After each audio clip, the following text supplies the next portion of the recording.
Abbotsford with Eugene Kontorovich. He's an Israeli law professor. You're very welcome. Thanks for your time this evening and coming on to RT. I know it's your profession, so let's just start with international law here. I know Israel says, look, we're acting in self-defence, but given the civilian death toll we've seen in Gaza and also the latest strikes we've seen today, some are saying that, look, you know, Israel is going too far. What would be your view on that? They're completely wrong. So I think it's important to start with what international law says.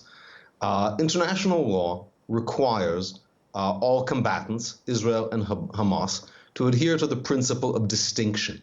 Distinction means military and civilian forces need to be separated and clearly marked so that both sides can target each other's military without killing civilians. Mixing the military amongst the civilians, putting military targets, military operations, rocket facilities in or in proximity to civilian targets itself is a violation of the law of war, and that's what Hamas is doing. On the other hand, in fighting a war, the law of war and the Geneva Conventions understand that it's impossible to have a war without civilian casualties. And the rule is those civilian casualties need to be proportionate to the military objective. And right now, Israel has destroyed much of Hamas's capabilities, and the civilian casualties, while regrettable, are both proportionate and a direct result of Hamas's using civilians as human shields. Critics who are making this argument essentially say that if Hamas hides behind civilians, they should be able to fire rockets indiscriminately at Israeli civilians, and Israel just has to hold up its hands because they're hiding behind civilians. At the same time, Israel uses every single method to minimize civilian casualties. And I should point out that the civilian casualties are relatively limited. So far, the vast majority of people killed in these operations have been Hamas fighters. Is that really true? I mean, we're seeing 200 dead. We know that, over 50 children are dead, 26 dead today. And we heard from a local reporter, in this occasion, there was no actual warning shot from Israel, and those tower blocks just got hit.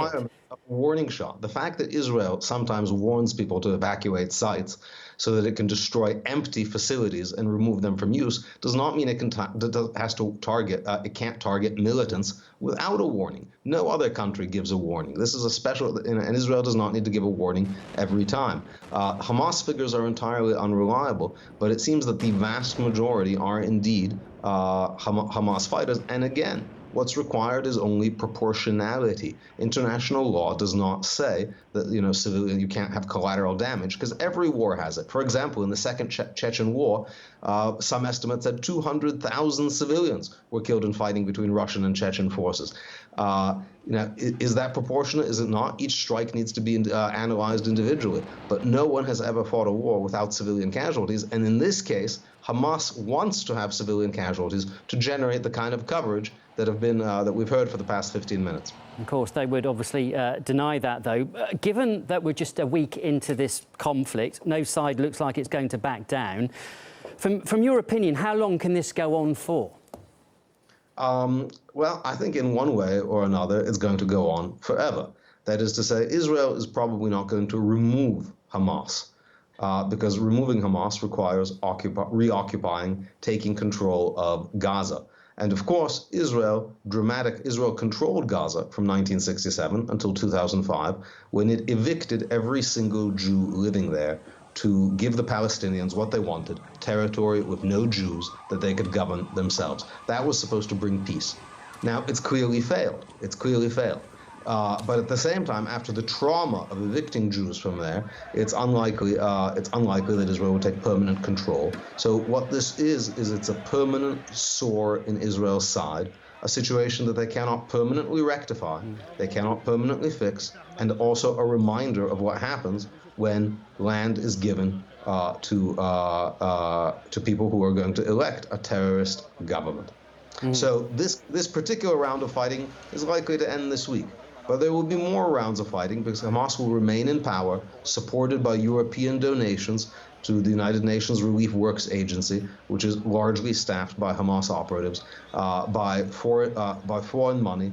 They're not going to go out of business, and the people of Gaza are only going to suffer more, and the people of Israel are only going to suffer more.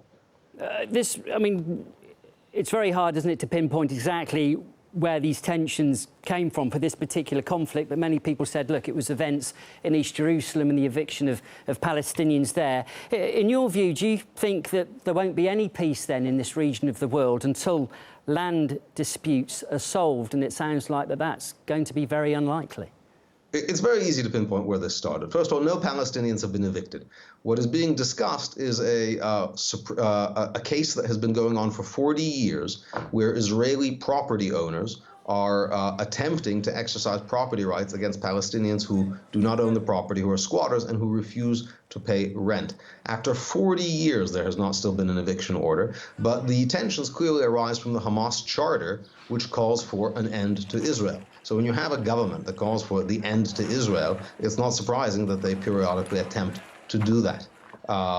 Until Hamas gets itself a different ideology, while it adheres to the ideology of eliminating Israel, of course there's going to be conflict with Israel because Israel does not want to be eliminated.